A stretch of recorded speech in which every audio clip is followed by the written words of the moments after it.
Time to get back to work.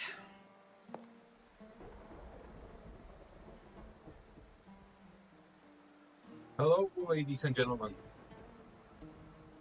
So, I was very pleasantly surprised to see that Kuro did not slack off in the second part of the 2.5 version, because we actually got a pretty interesting and nice kind of story. And it is very interesting to see that they are actually using different mechanics and play around with different styles of storytelling. And of course, like, I know that we are not going to get a full story quest in the second part of the 2.5, like, that's a no-brainer. But we did actually get another kind of storytelling, All right. reminiscent of some mobile games that I have played in the past, actually, which is pretty neat, in my opinion. We've got actually, like, I know, the game was called, like, Your Majesty or something like that, where you need to balance 4 different stats through choices, where you swipe your, where you get cards with some narrative choices, and you just swipe left or right. And you need to balance out those, and you need to balance out your stats. Which is pretty neat.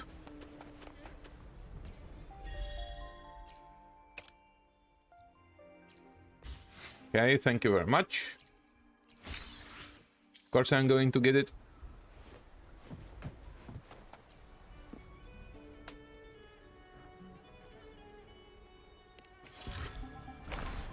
Okay, and this is what I'm talking about. So we have 4 attributes on top, and like in the original mobile game, of which this is probably based off, you need to balance them out so they are neither full nor empty, because either way you would lose. This is a little bit dumbed down. You do not have an upper cap, so you can have them full and it's no problem, but you just need to make sure that they do not run on empty. And now we need to reach 100% willpower. Okay, so dawn breaks with a pale glow. A month has already passed under Kaito's training, and today the grind continues. I'm at the second part, by the way, right now. So yeah, stick to the training schedule, of course. You arrive at the training site, repeating the same moves over and over again. It has begun to wear on your patience. You notice some gladiators training in moves you've never seen before. You decide to stay focused, peek into their training. Oh, well, stay focused. Trust the program, chat. Trust the program. Yeah, of course. You reflect on your training. It was always you alone, facing the wooden post, patching yourself up over and over. Endure and push through. Of course. They step by and the gladiator's Aegon draws near. Today Kaito will give you one final lesson. I've done all I can to prepare you. Now you're on your own.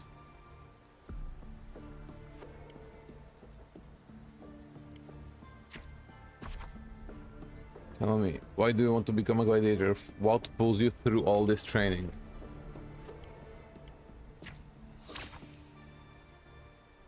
Your ideal has never faltered since you left home. To be strong enough to protect others. You meet Kaito's gaze and he reads the answer in your eyes.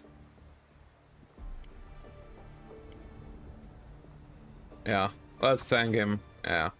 In the meantime, a flicker of desire crosses your eyes. You recall Kaito's words from when this all started. By then, all will be chanting your name. Augusta, you'll have to conquer their hearts and win their applause even without identity, status, and talents. Tell me, will I see that day? I will make it happen. You're aware that sponsors for the Gladiators Aegon are mostly nobles and wealthy merchants. Figures beyond your reach, except perhaps in the underground arena.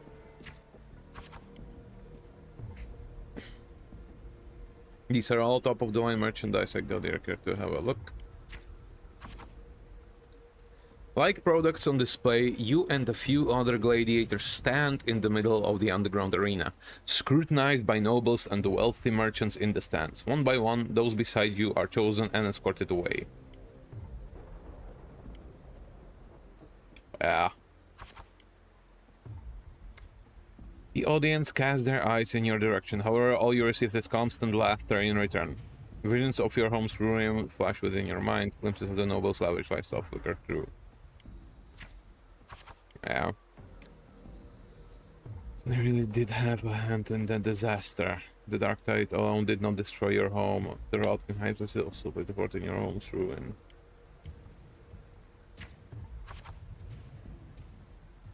When the dark tide struck, those with power and wealth continued their life of indulgence and luxury. The might of gladiators existed only to serve their desires.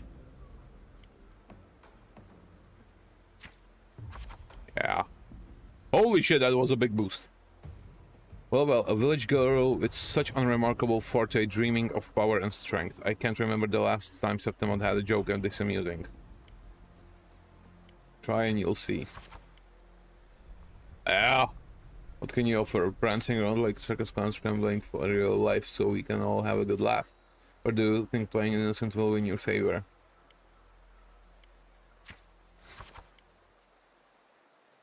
Anyone interested in this one? After all, watching the weak struggle is always 5 stars of entertainment. Those are chilling stare as they talk in whispers. You bear small anticipation that someone will pick you. Septimon's strength defines worth. We shouldn't be so quick to judge a gladiator who offers herself. Turn your view towards the voice. With heavy steps, a well-dressed old-school noble walks down from the stands towards you. He smells of rotten stench. It's unlike the smell of rats, as the Septimonians had put it, but the foul odor of power and wealth.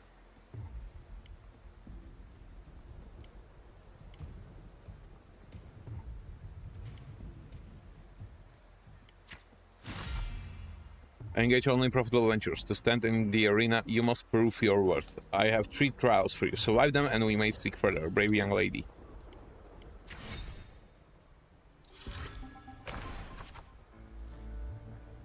"50 reputation, 100 willpower." Okay. You accept the noble's trials. Though trials is to find a word for something intended only to break you. Outside of the walls of Septon City lies a wasteland plagued by dark tide, your homeland.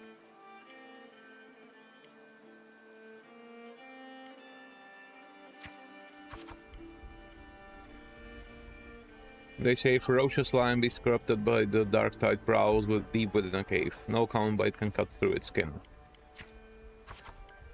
Your first trial is to slay the beast. The noble, however, decides to strip you of all equipment but a dull sword.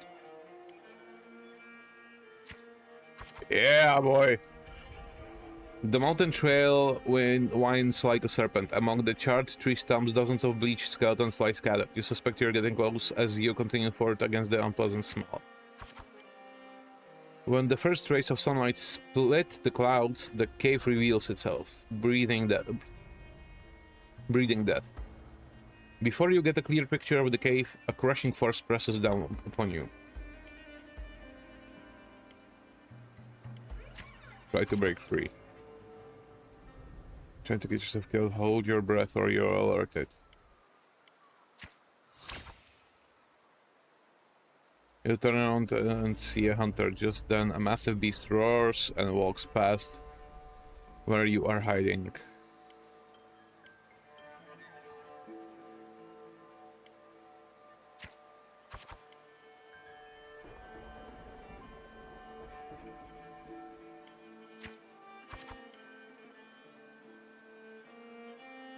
Going by those clothes, you're a Septimon gladiator, eh?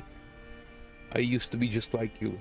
Lost a big match, got tossed out by the nobles, and ended up like this. We're nothing but their playthings.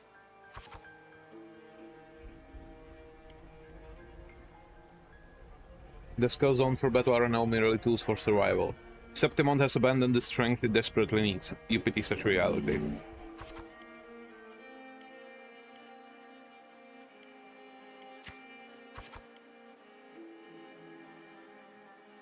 His words are rough, but he eventually tells you everything he knows. You bid the hunter farewell and make preparations for the hunt. To gain more knowledge of your prey, you choose to silently observe the land beast in the following days. After a few days, you've managed to grasp an overall behavior pattern of the lion beast. Thus, you march towards the deep cave. Deep within the cave's dark embrace, you tread softly. Then a sudden dread freezes your steps. Between the flickering torch flames, a monstrous shape appears, the lion beast. Fire from the nether dances amid its golden mane, while claws like skites tear wounds in the earth.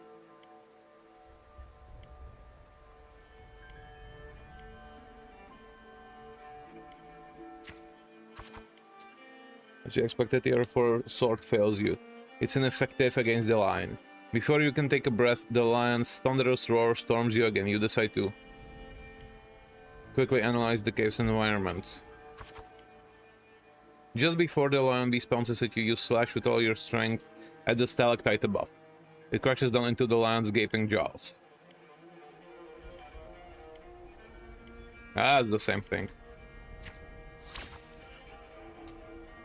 You land on its neck, it lunges to seize you, but your swift dodges force its claws into a deadly knot around its throat. Seeing your chance, you give a final pull, and the beast strangles itself in a frantic struggle.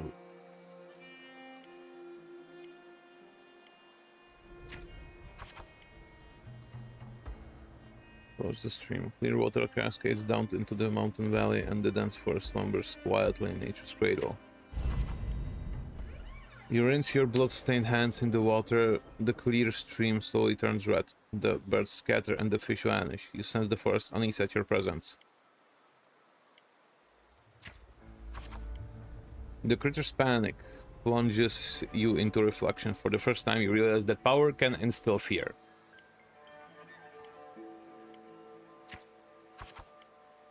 With no time to rest, you approach the nobleman again. He imposes a second trial upon you.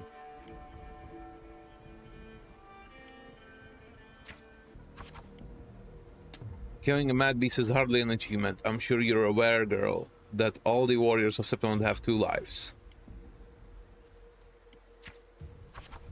One by their parents and the other by their sword. You may consider the sword in a gladiator's hand as their life in the arena. For your second trial, bring me 100 lives. He has proved to me you are worthy of standing in the arena.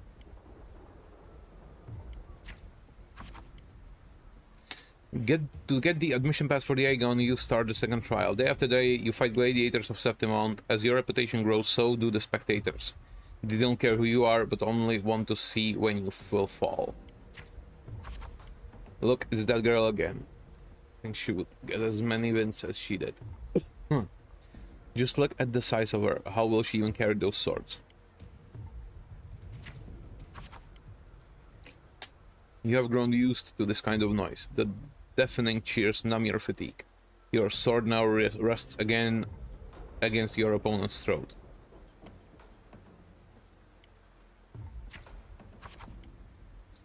One by one, the gladiators you've challenged grow in numbers. Those you've defeated kneel before you, offering their swords, symbolizing their honor with both hands.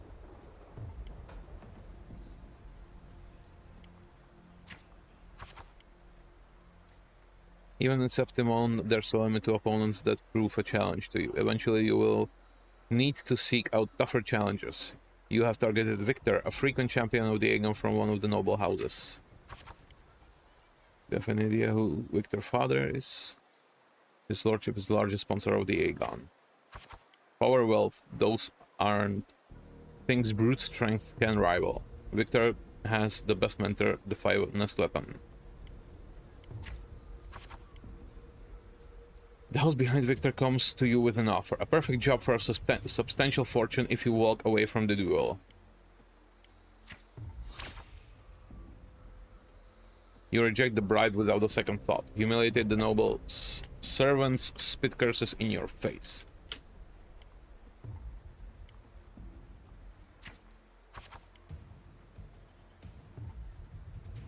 You ignorant country peasant, do you know what it means to refuse a noble? Then you shall suffer you for your arrogance. When the time comes, don't expect any pity, as you won't be getting any.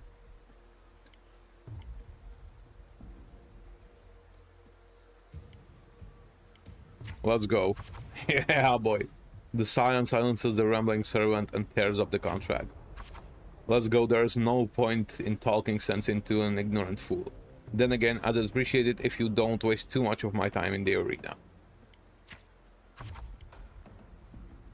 They throw a back of credits as a way to humiliate you, following it up with sarcasm and mocking gestures. They attempt to overwhelm you with their pride. You feel nothing. Yeah, boy. The day arrives. Victor accepts your challenge with his honor and of nobility as the stake. You remember well the haughty look he wore but a few days prior. But the nobles wield only words, not swords. Victor knows nothing about swordsmanship. You easily defeat the weak, incompetent scion and casually lift his pretty helmet with the tip of your sword. Holy shit, she is such a badass, Chad. Oh my god.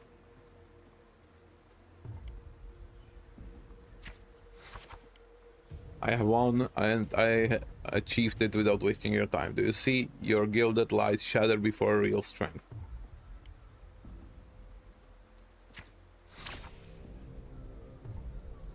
The crowd erupts in cheers and applause. The nobles, unable to deny your triumph, lower their heads. Nice. You return to your lodging to count your trophies. 99 swords, 99 opponents defeated. Now only one life is left to claim. Most gladiators have long feared your reputation and dare not challenge you, except one. Adriel, the rising star of the underground arena. Unlike you, he was born with powerful forte. He is undoubtedly the king of the arena.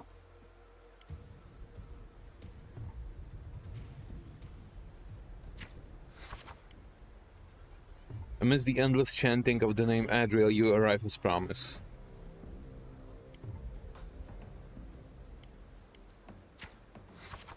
Your opponent's towering physique dwarfs yours, and his crushing presence brings to mind the fearsome lion beast. After several exchanges, you notice something unusual. The floor is too slippery to gain a foothold, and Adriel's armor is unusually heavy. You are all too familiar with the noble's despicable tricks.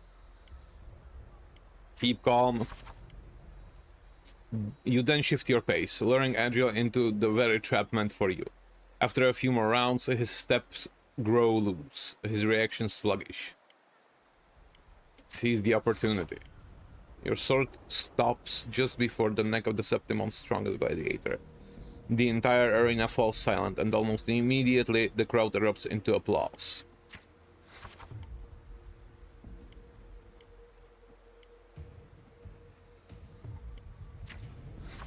Fuck! Okay, so that was forced. Adriel closes his eyes and accepts his fate.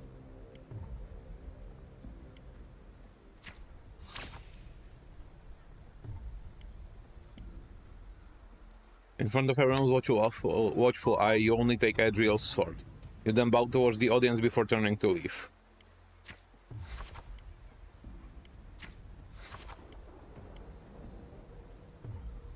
Look back at the crowd, leave with cheers behind you. The next day, you arrive before the old school nobles with 100 lives. Adriel is merely made of Septimonian flesh. Above him stands a far greater force. Your third trial is on the blessing of Arsinosa. Okay. I know Arsinosa. It has never tasted defeat. People say it's a peak no humans can ever reach. The last wall of Septimon, but in this insurmountable challenge that stirs the thirst for victory in your blood, you accept the third trial. Confront the guardian of Septimon, Arsinosa.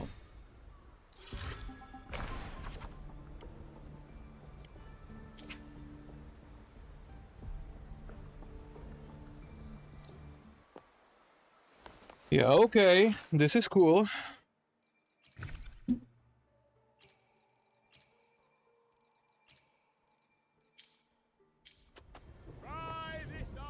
Let's just do one pull for Brand. Just for the shits and giggles. Yeah, of course not. No issues here. Yeah, 4 pity right now. Jesus, that's gonna suck balls. Oh well. Ah, what you gonna do?